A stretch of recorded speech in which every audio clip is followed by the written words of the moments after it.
Hi, welcome to Law and Justice. I'm Jane Mulcahy. This is a special series on the topic of relationship. Oh, I have to do that again. This is a special top. This is a special topic. This is a special series on the topic of relationships matter. Obviously, I'm a bit nervous. And today I am joined by Sophie Olson from The Flying Child and by Patricia Walsh. Hi, Sophie and Patricia. How are you both doing? Oh, hi, Yeah, Jane. thank you. It's really lovely to be here. You don't need to be nervous around us. Well, it's a very important subject that we're going to talk about, and I don't normally do interviews with two people at the one time. So the excitement and nerves are all good and well. So before we get started, can you just tell me, both of you, a little bit about yourself? So maybe we'll start with you first, Sophie, because I know you. I've actually met you. You're one of the few people I've met on this show. I know we've actually worked together a few times, which is Yeah, it's lovely. brilliant. My name is Sophie. I'm a CSA survivor activist. I'm a writer, and I'm the founder and managing director of The Flying Child. So we are a non-profit organisation improving awareness of child sexual abuse and the consequences of trauma. The core aim of The Flying Child is to normalise speaking about child sexual abuse. So it's a subject that many people find quite simply unspeakable. We do that in different ways. We do that through survivor-led training, campaigning, and support of adult survivors in the community. Our training is called the Flying Child Project, and we are bringing lived experience right into the heart of professional settings. We provide training in education, in social work, and in healthcare. And my work, I think, is really most importantly challenging the societal culture of silence around child sexual abuse. I have a particular interest in the non-pathologization of trauma, and that is because I was re-traumatized by my own experiences of seeking help from the mental health system, which is what we're going to talk about today. But also, I'm a mum as well, so I'm a mum of 4 children. So that's a very, very important part of my life. Thank you, Sophie. And Pat, tell me a bit about yourself, please. So I was fortunate to come across Sophie to work with as an amazing client.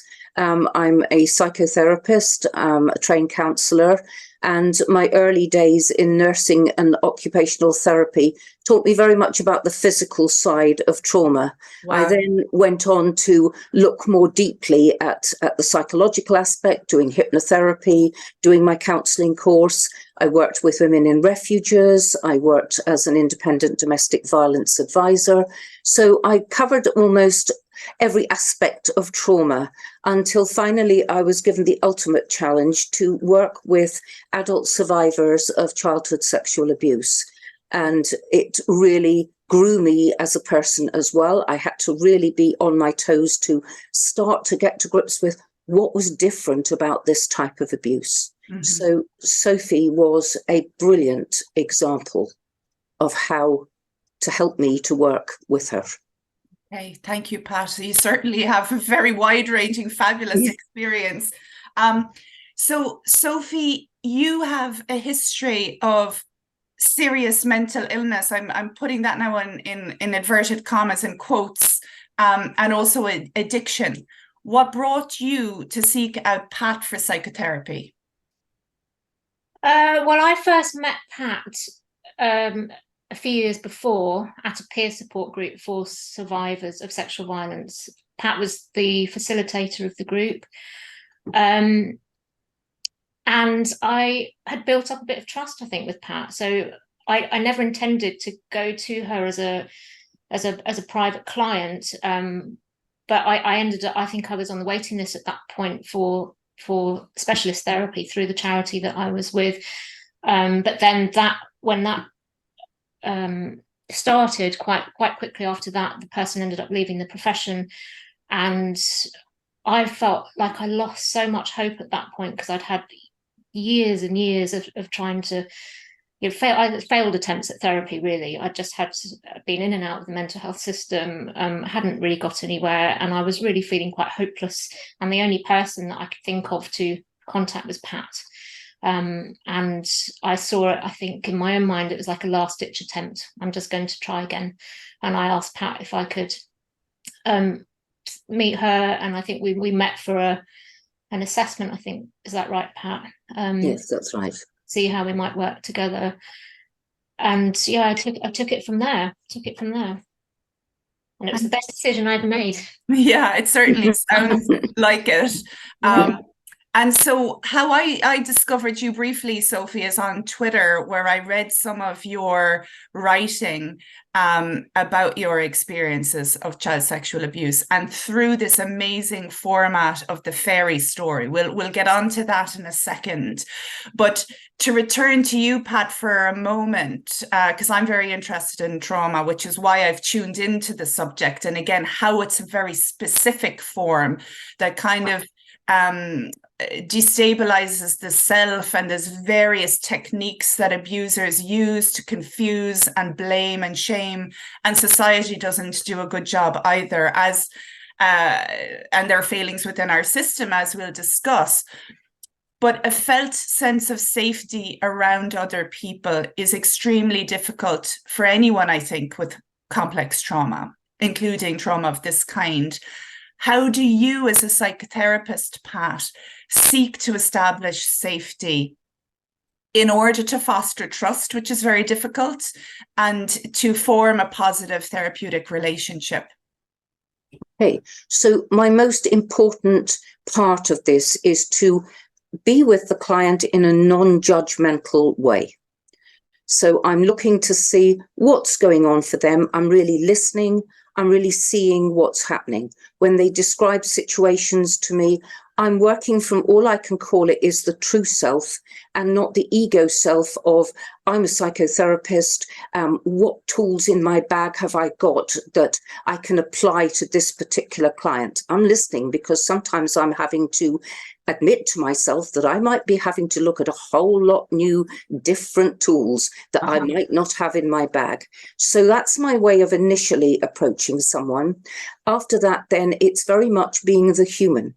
Okay. So I will talk about my dog or my family or whatever. I don't want to be that, I'm behind my desk, you're that side of the desk, now tell me all about yourself. Okay. So that's an important aspect of working with someone. The safeguarding side of things, I like to leave that, where possible, very much in the hands of the person I'm working with. I respect them enough for them to realize that they can talk about self-harming, these kind of things, without immediately picking up the phone to the GP or the crisis centre, because that will then break the trust completely if you take away their autonomy on how they want to be with you. Naturally, if things get out of hand, I'd say to them, do you have a relative, like in Sophie's case, husband that we can talk to, that's keeping an eye out for you, rather than putting them back into that traumatizing situation, which they've done the best that they possibly can to extract themselves out of. Yeah, that's really interesting around self-harm, because obviously it's distressing and it might escalate and people might be suicidal. But I have heard therapists like Janina Fisher about cultivating the curiosity about what does it bring, as well. There's obviously some benefit or some energetic release or something for the person, a way of trying to manage the unspeakable and the surging feelings, and rather than, as you say, picking up the phone right away, rupturing the fragile trust that might exist and having them bolt for the door to never come back. It's a delicate dance for sure. Sophie, to come back to you a second, in terms of this book, because you guys have written a book together, isn't that right? Yeah. Yes, we have. Yeah, it's going to be published next year. Yeah, it's so exciting. But what prompted you to begin writing about what happened to you, Sophie?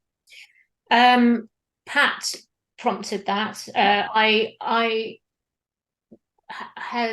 think therapy was going better than it ever had before with anybody else. I was going through that therapeutic process with Pat, and I did feel like I was getting somewhere, but I still found it really hard to say the words that I needed to say. And Pat tried all kinds of different methods with me to help me find a way to speak.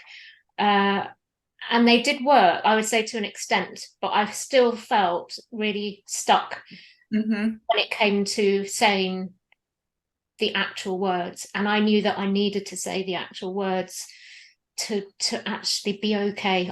That was what I needed to do, and I'd never been able to say them. And I got more and more frustrated.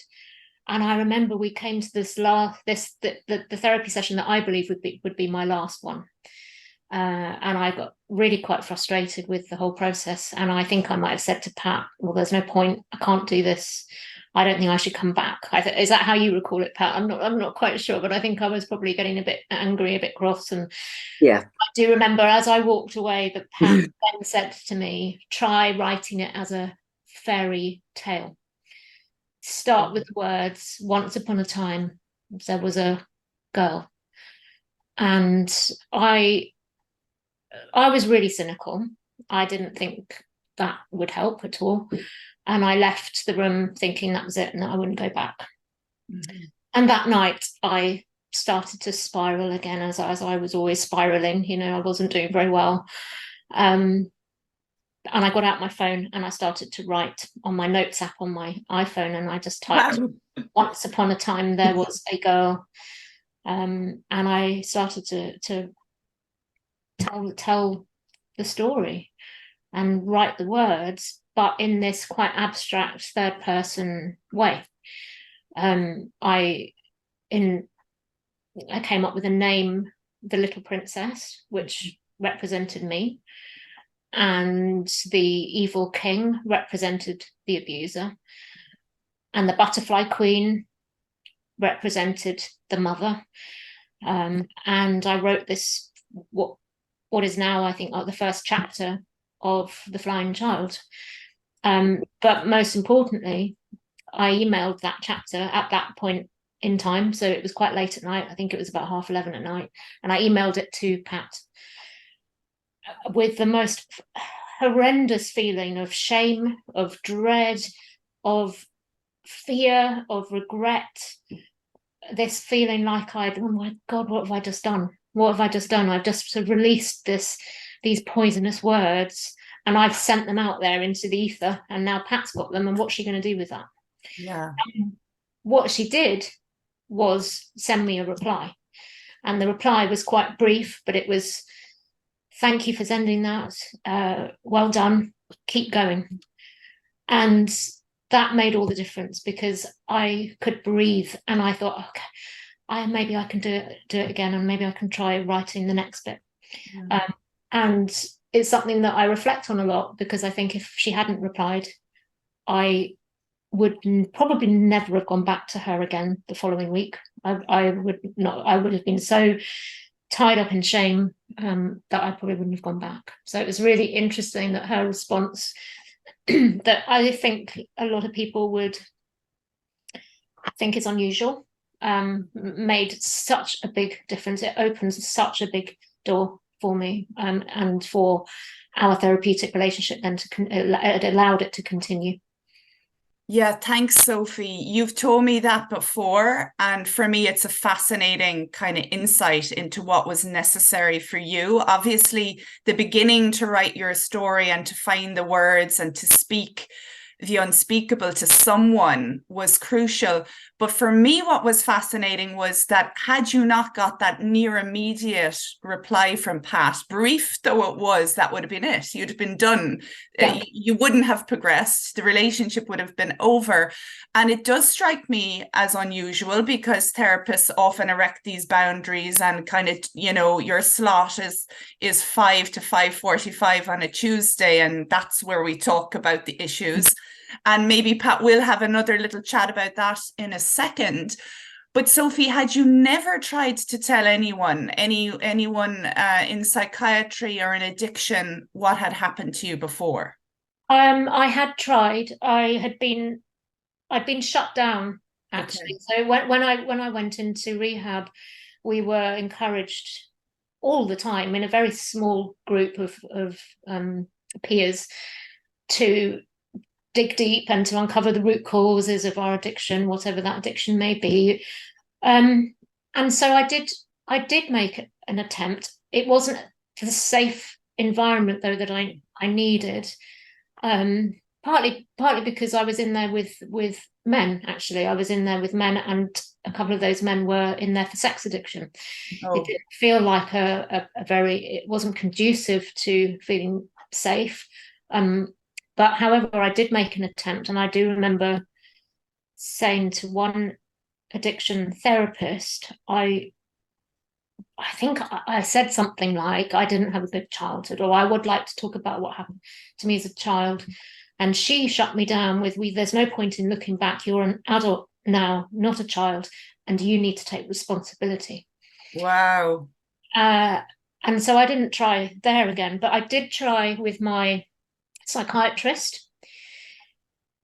And again, it was very sort of brief. It was, I was abused as a child, or I don't know if I would have said the actual words to him at that point. I'm not sure. But his response was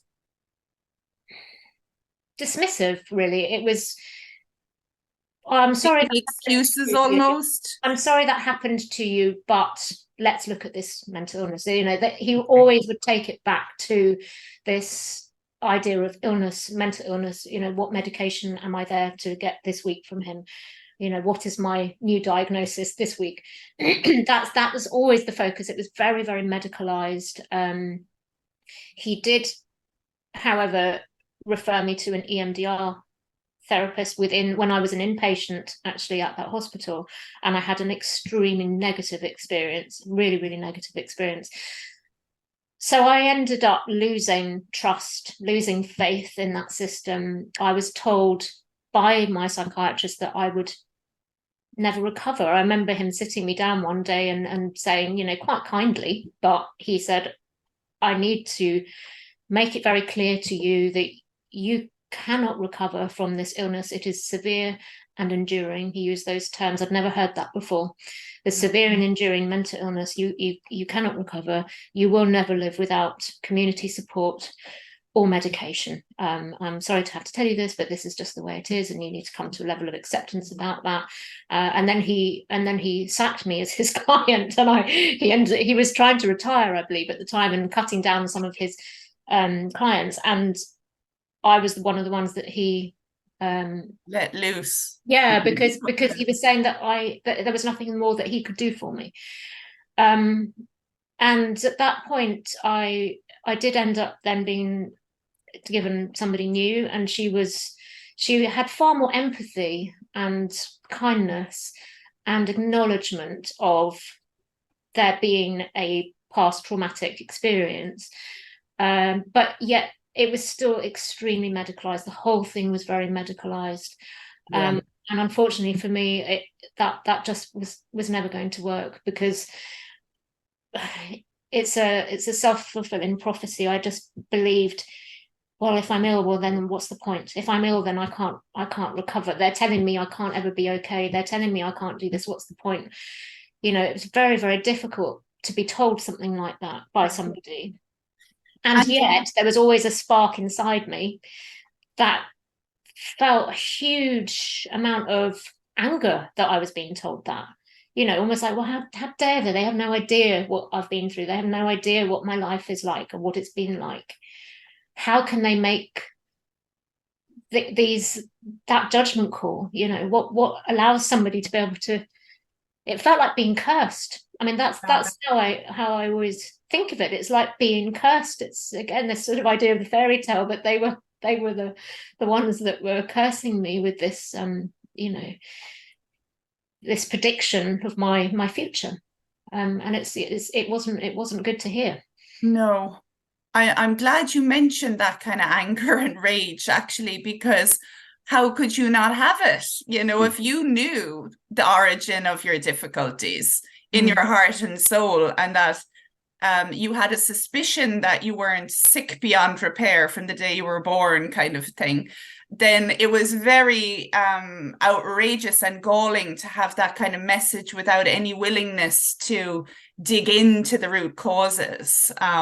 So thank you for sharing that.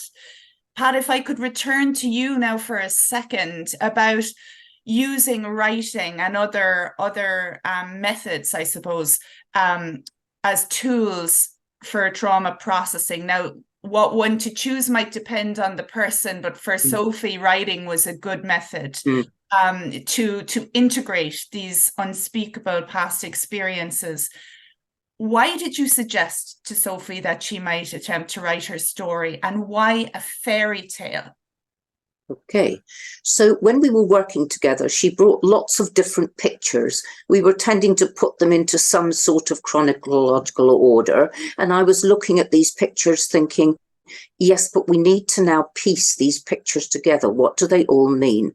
And I'm thinking, if she could tell it in a story form, we'd begin to validate what had happened. However, I knew at that stage that for Sophie, trust was the absolute utmost importance. We also had to look at together how fragile she was about telling this story as the I, because in the past, the danger was that she would go into overwhelming flashbacks, which would land her back into the psychiatric care again and be classified as having hallucinations again. I knew what was going to come out of this story, that there would be flashbacks, but they had to be handled very carefully. So I knew she had to step back from this story a bit. And often when I'm kind of with a client, I'll step back for a moment and I'll ask my intuition to come in and tell me what I need for that specific client. And it came in just like that, like I'm talking to you. Tell her to tell it as a fairy story. Tell her to say, once upon a time, there was a little girl. And I thought to myself, what? I went with the flow of it. Amazing. I gave it to her and off she went with it. Now, I think it was probably influenced also by my own love of fairy stories when I was child. I find them so expressive. And later, when I got more involved with the work of Jung and his archetypes, in those fairy stories is all the archetypes: the wicked queen, the old woman, the wise man. These kind of archetypes speak to people. They are the hero, heroine within. They're the stories really of the ancestors round the campfire as well. And I feel that to have that expression for Sophie's fairy story, sadly, her story is today's young child growing up in a silent world of abuse. Hers will be the story that will release the new era that we live in. Mm-hmm. I love the fact that you are guided by your intuition, Pat. That's really cool that, you didn't sit there in advance planning what you might offer, as a menu of options. Did you know at that point that Sophie was such a great writer? Had she shared that she was interested in writing, or did you have any inkling about that at all? I knew that she liked to write. Okay. I didn't realise what a good writer she was. I also intuitively, Jane, had that idea that if she could release this story, that something amazing was going to come from it. That's all I knew. And I just thought, I've got to do the very best I can to give her what she needs to release the story. Thank you, Pat. Sophie, what made working with Pat different to your experience with your previous helping professionals? Oh my goodness. Okay, well, I would say most importantly, she told me that I was normal. Okay. And nobody had ever said that I was normal. I was always being told that there was something wrong with me, that I was, there was disordered. Disordered. You've got this, you've got this, you've got this. Oh, let's give you this medication. Oh, it's not working. Oh, that's a sign that you've got this then. Well, let's try this for a couple of weeks. Come back. Oh, it's not working. Oh, we need to add in this medication. Come back in a month. Oh, well, that's not working. Oh, well, that's a sure sign you've got this disorder then, or you've got this. And it went on and on and on and on. And nobody ever did what Pat did, which was just to look past all of that. She wasn't interested in that. When I went in and started saying, well, I've got this disorder, or I've got that disorder, she wasn't interested, and she would say, well, who are you but behind all of that? Who are you? I'm interested in who you are.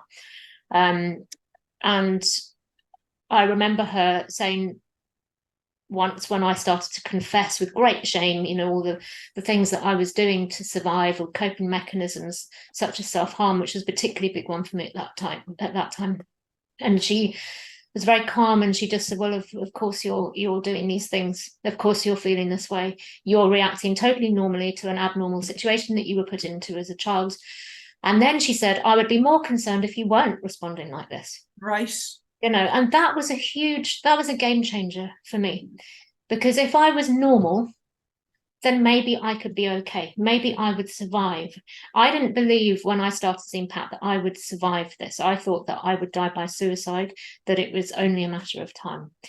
I was making constant attempts on my life, and I knew it was a matter of time before I was successful. And so Pat telling me that I was normal and that this was a normal reaction made me feel that there was hope for the first time. And she was just, she worked in a very different way to anybody else that I've ever met before. So Pat realised very quickly that I was finding it hard to speak. And I think I would usually start speaking maybe 5 or 10 minutes before the end. I was constantly clock watching.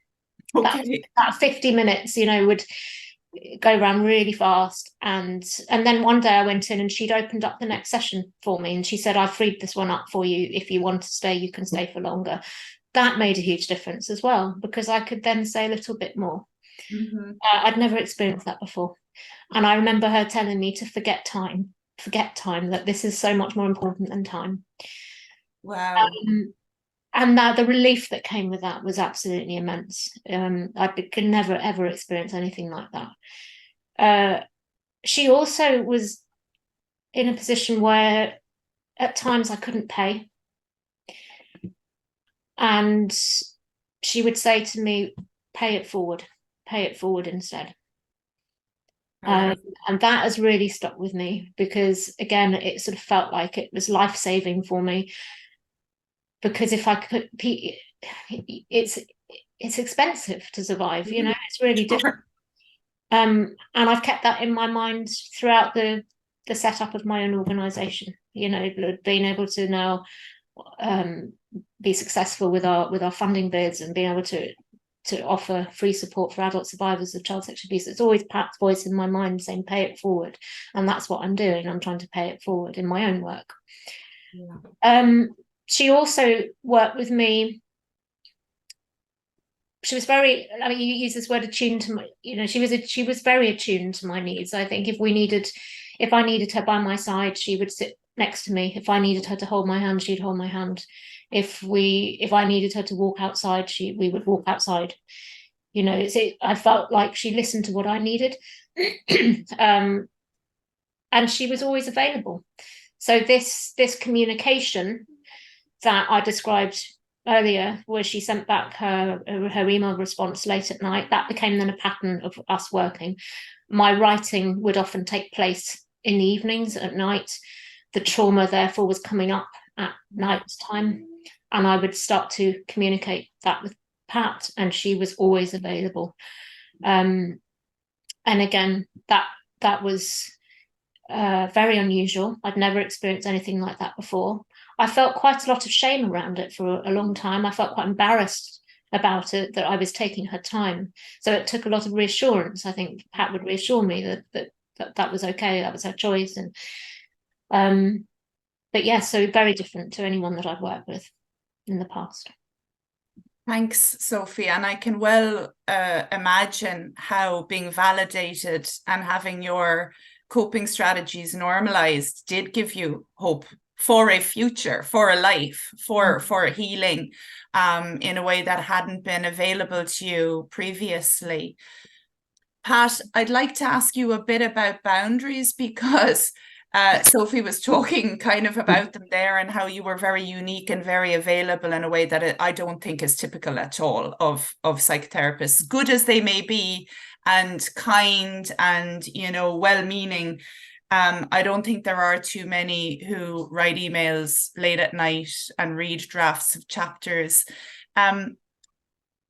Why or how did you go about this way of engaging with Sophie?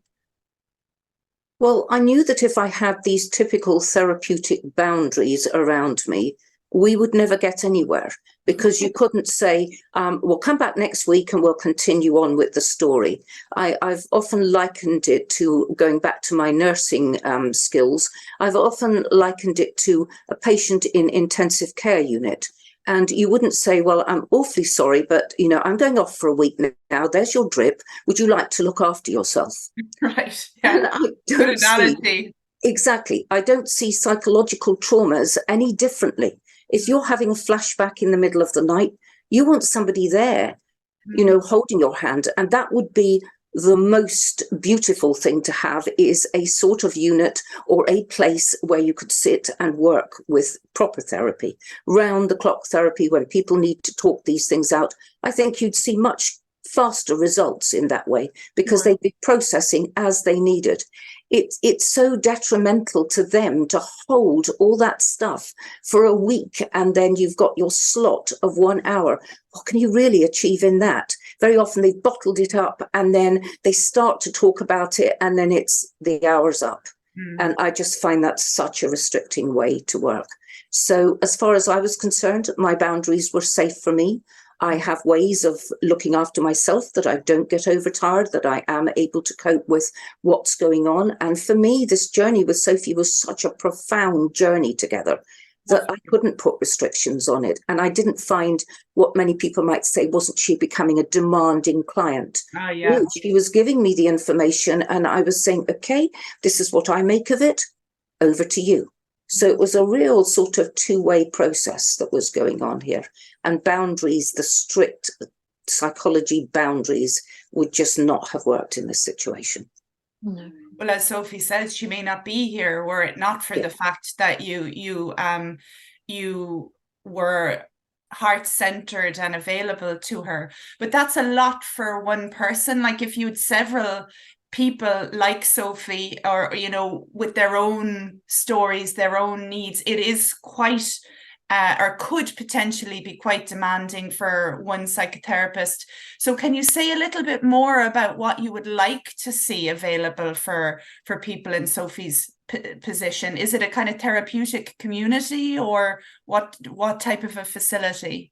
Yes, I think almost like a retreat to begin with, where people can go, that there's different holistic therapies for them, where they can, if possible, take themselves away from family and the outside world for a while, to be able to really get to grips with their trauma, to process it, to be able to sleep in the middle of the day if that's what they need to do, to really work with that client 24 hours a day. And then gradually bringing in more steps, if you like, back into the outside world again, so that they don't feel, I've shut myself away here now, this is where I'm going to stay. It's kind of steps gradually back out into what they've then got to work with outside. I'd love to see, you know, a nature environment where there's animals. You know, animals are just so therapeutic. Trees and plants where they can go and do gardening. They can really feel grounded again. They can live again. Yes. Yeah, sounds lovely, as opposed to what the NHS or other services might provide, 6 cognitive behavioral therapy sessions, and then you're on your own. Kind of, that doesn't cut it with this level of trauma for anyone, I don't think, does it? No, it doesn't. Yeah. You know, you've had years and years of abuse. Let's take even something as simple as driving lessons. You're supposed to have a lesson for every year of your life. Well, so you're saying 6 sessions of 20, 30 years of abuse is going to cut it. That's it, done. It can't. Yeah, it's kind of abusive in itself, some of the limits within the system. Sophie, from everything you've said, I take it that you felt that Pat was attuned to you and compassionate to your needs. Is that fair to say? Yes, she was. She wasn't somebody who shamed me or judged me. And I really noticed that right from the beginning. You know, I had been shamed previously by mental health professionals, particularly when I admitted the very dark thoughts about suicide. I would be shamed by mental health professionals, particularly because I was a mother at the time. I didn't feel that I got that from Pat. I also felt that she was the only person that wasn't trying to take control of that. So it's really difficult when you're that person who is struggling so much, because you hear all these messages coming through, such as reach out to the mental health system, reach out for support, you're not alone. But of course, when you do reach out, the reality of that is that we often then meet people who don't understand trauma, who victim blame, pathologize, or just take over. They take over, they take control. And it's very, very difficult, because if you're really, really honest about how you're surviving, we risk this loss of autonomy, which of course for somebody like me was the worst possible scenario for me, having that threat of being sectioned. I never was sectioned, but I was as good as I ended up going into hospital because I think I've heard this term soft section before. It's come in as a voluntary patient, and if you don't, we're going to have to then review whether that's voluntary or not. So it's kind of the same thing. You don't really have that control, and this loss of autonomy, it might save lives in the short term, although not always, because as we know, people die within psychiatric hospitals as well, so it doesn't always save lives. But I think in the long term, it teaches, or it certainly taught me, that there was always going to be somebody to catch me when I fell. Mm-hmm. But with services that are so overwhelmed, the empathy is very quickly lost. You end up with practitioners who might deem us as too difficult or too complex or too needy or too clingy. And I've heard people, I've heard professionals, I've heard practitioners describe survivors of CSA in exactly those words. And I think that's very, very sad. And this empathy that just seems to be lost.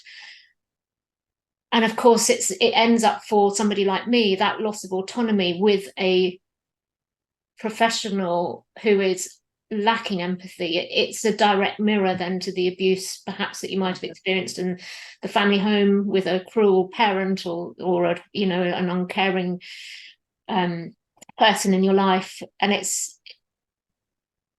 doesn't get you anywhere. I was constantly going round and round in circles. That's how it felt, like always round and round in circles. It was sort of 2 steps forward or 1 step forward, 2 steps back. That was my life. And Pat helped me to get over the hurdle. It felt like a hurdle every time. And every time she didn't take control, every time it made me then trust a little bit more and to be able to be more honest and open with her. And I think my self-harm was something that I found the hardest thing to be really honest about, and that was something that we spoke about really quite late on. I think I then was able to be really honest about that, to go, but Pat, this is a real problem for me, and I went back to my method of writing that in the fairy tale story. I wrote a chapter I called it The Angry, and it was to describe what it helped me to describe how I felt in that moment when I would make that decision to self-harm, and then being able to share that with Pat, and for Pat to still be non-judgmental, was all that shame started to then fall away. And I started to think, maybe there is a different way. And as you'll see when you read the book, it's not necessarily that there's this amazing happy ever after. It's an ongoing process. It's an ongoing process for many survivors of CSA. There is a way to live with this, but I don't tend to use the word recovery anymore. I don't tend to like that word particularly. Mm-hmm. I prefer to use the word healing. Yeah. I think it's a process of healing. And I don't have any shame around the fact that this, of course, is going to impact me in different ways for the rest of my life, and that's okay. But it's, how do I learn to live with that? What do I do about it? What tools have I got? I've forgotten what the question was. Sorry, I rambled. Yeah, no, it was all beautiful and hopeful. I had multiple questions in my head there. One of them was, do you have more joy in your life today, Sophie? I've met you several times, and certainly I've gotten a sense that your activism and your talking to schools and raising awareness, while it might be heavy at times, it does bring a certain joy, because you're giving back to future generations by trying to protect them. I don't know if that is a fair assessment, but also one other thing, and you can answer or respond to what you choose to in this, around touch. I imagine with child sexual abuse survivors, touch is a tricky thing. And often, again, therapists avoid it. You know, they might know someone wants a hug or to have their hand touched, or a gentle, they might suspect, their intuition says a hand on the shoulder might be nice, but ooh, I better not, just in case. How was touch for you with Pat? Did you, was it soothing or kind of healing at times to have that need responded to, if you had it? Pat would always take my lead, always. Yeah. So I think I asked Pat, I think I said, can I hold your hand? Okay. Can I have a hug? I don't think that she ever, I don't remember her ever making that decision for me. Sure. She always took my lead. And yes, at times it's incredibly important and incredibly soothing. Had she not done it, had she said, no, sorry, Sophie, I know you'd like me to hold your hand, but really it's not appropriate, how would that have made you feel? Oh, awful. I would have felt really embarrassed. I would have felt really ashamed of myself for asking. Mm-hmm. That's the sort of thing that would have probably stopped me going back. Yeah. Yeah. It'd feel a bit like a slap in the face. That's I would. And a rejection, regardless of the wisdom of the boundary from a therapeutic kind of, this is the best way to be a therapist. I would certainly read it myself. If I asked for a hug and didn't get one at a vulnerable moment, I would find it very abandoning and invalidating. Yeah, and it certainly wasn't something that we did often. I didn't just sit hand in hand with Pat throughout the session. It was actually probably quite rare, but it was just when necessary. Yeah. And that was the way it was.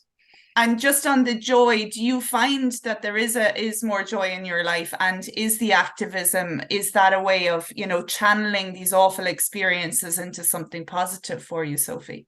Yes, absolutely it is. And for different reasons. One is that child sexual abuse is such a huge part of my life and who I became, the adult that I am today. And it was exhausting to have to try and mask that and hide that just day to day. So I really appreciate the work I do, because I'm an out survivor all the time. And it took a bit of getting used to, I get people saying, oh, what do you do? And I say, well, I describe what I do, or I describe the flying child. And it's not always easy. Sometimes the reactions from people are really quite terrible. You see the shutters come down and people don't want to engage, or they don't want to have that conversation, or they might avoid you again, that sort of thing, especially at the school gate, that type of conversation. But I also use that as a bit of rocket fuel, because I think there's a real problem here. We've got a real problem in society. The statistics are so high. The recent independent inquiry estimate 1 in 6 girls, 1 in 20 boys are sexually abused before the age of 16. But of course, in reality, we know it might be a lot higher than that, because many people can't speak out. They don't speak out. And we will all know a survivor of child sexual abuse, and yet why the silence? Why can't we speak about it openly with each other without these sort of negative responses from other people around us? So I have a huge sense of relief being able to be myself. I can be me all the time. And with that, of course, then comes joy, because you're not having to hide anymore. I spent so much time trying to hide who I was. I also love the fact that I work with survivors. I feel like I'm part of this community that was hidden from me. I didn't know who the other survivors were in my own community. I didn't know that there was a survivor community. I felt very alone and very isolated, and with that comes shame.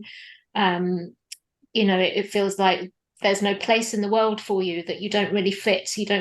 And so being able to work with survivors, I went to a recent event run by the amazing activist Viv Gordon, it was an event where everybody just came together into one place to bear witness to the estimated 11 million adult survivors in the UK. You know, just being able to sit together and to be around a fire and to speak freely and to read poetry, and nothing's censored, and we can just be ourselves. There's a lot of joy in that. A lot of these survivor events are full of joy. There's a lot of laughter, which might surprise people, but you know, we are also able to feel joy and to have a good life. And also, I'd say for my own children, so within my own family, being able to be myself, being able to speak quite openly about this subject, particularly with my older kids. My younger ones are a bit too small still, but that there's been a lot of healing there for all of us.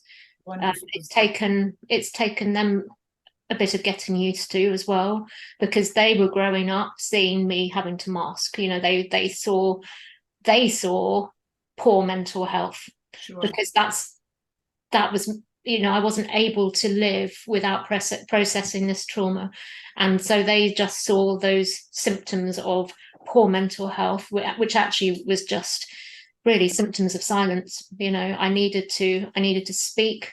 I needed to talk to them. It's given them much needed context to the times where they saw me very unwell, or where they saw me in hospital. They had to come and visit me in hospital. And that's been healing for them. They've been able to access their own support, therapeutic support. And yeah, I think it's been an amazing thing. And being able to train from a lived experience perspective, being able to bring context to safeguarding training, it's an incredible thing, because you can see you're making people think. You know, we don't have all the answers, but what we are doing is making people realize that actually, yes, there are victim survivors in their school, or, you know, or wherever it is that we're training. And it will be impacting children, and there are children who are being missed, but also this is what you can do about it. And there's great, yeah, that feels very empowering. It feels really empowering to be able to give people hope as well. You know, we don't demoralize. We don't say, look, this is hopeless, or look how terrible you all are. You know, we recognize that there is an issue here in society, that harm caused is often inadvertent harm because of the silence, because people don't know how to talk about it. They don't know how to have conversations with each other within their own professional team, let alone with the children or the adult survivors. So being able to change that is incredible. And when we do start talking, we then, of course, receive disclosures from them. Well, we get people, of course, talking. And I know how life-changing that can be for somebody. So being able to access support is so vital. So it's incredible when we see that as well, and being able to say, look, this is what you can do, and this is where you can go.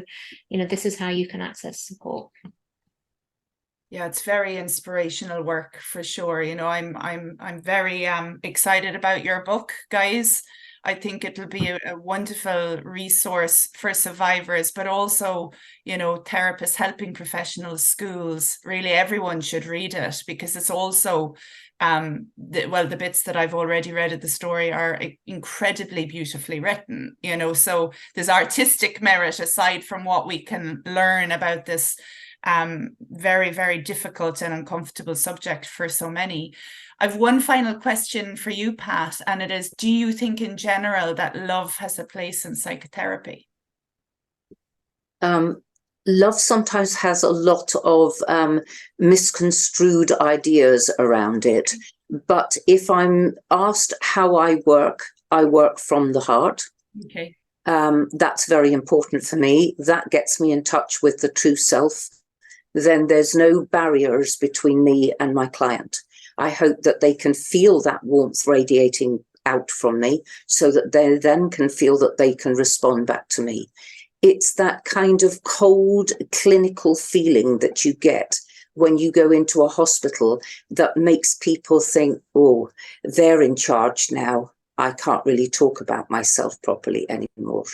So again, going back to my careers in the medical world, and even some time of working in the psychiatric field, I just felt the barriers that were there to try to get to know a person was all about how the therapist was relating to the client that they had, the person that they had in front of them.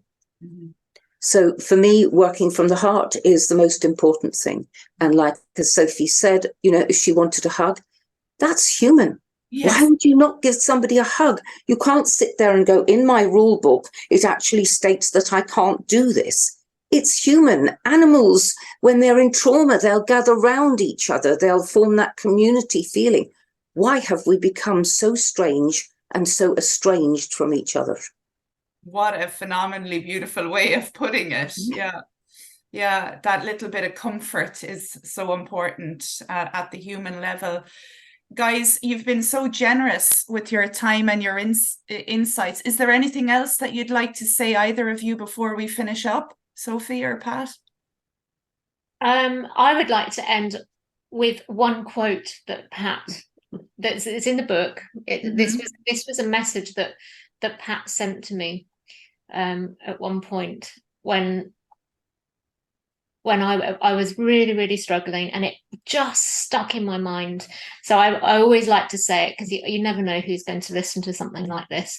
But she said to me, you know that deep down, psychiatrists, me, medication, harming, none have the answer. The only answer is to find a depth of strength within you to survive this. Lovely.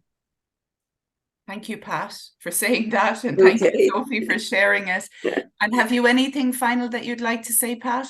There's a few little bits I'd like to put in. I would love to see that eventually people go back to the root cause of depression, OCD, all of these things which trip off the tongue and we have a medication for. It's kind of a strange way of treating people when you don't know what the actual cause of these particular ailments are, if that's what you want to call them. I call them signs and symptoms of trauma. Okay. So the root cause is extremely difficult, or difficult for people to get their concept of, we must go back to that and see what's causing all of this, just like you do in a physical illness to a certain extent. Then if we take the physical side of illness, I find it a strange way to work that you've got somebody who looks after the kidneys, somebody who looks after the heart, the intestines. It's all one thing. They all function together. And then mind, of course, is something quite different again. It's only just beginning to be accepted that mind perhaps has something to say to the body as well. Mm. And then, dare I say, we're going to the non-conceptual completely, which is what you first mentioned about soul or spirit. Mm. That doesn't enter into it at all. And yet that is the very essence of a human being. Mm. Why are we not working and looking at that as well? So in order to look at that, I think it's time to go back to some of the ancient medicine, particularly Chinese traditional medicine, their way of working with people, with acupuncture, qigong, all of these kind of things, because they knew so much, and yet it was just dismissed as being nonsense when the pharmaceutical companies could come in and find a better way forward. So I think that's really sad, the way that that's all gone. And I think that you need to have teaching in schools so that children learn not only about respect for each other, but about their own bodies and how it's functioning and when is something not quite right, so that they're almost scanning themselves instead of waiting for it to get to a really awful level before they'll take themselves along to a doctor. And very often you'll find back the mental aspect of what's been going on for them. The child with the tummy ache, the child with the constant sore throats, which nobody investigates. Why are these happening? Mm. So that's my final kind of take on it, really.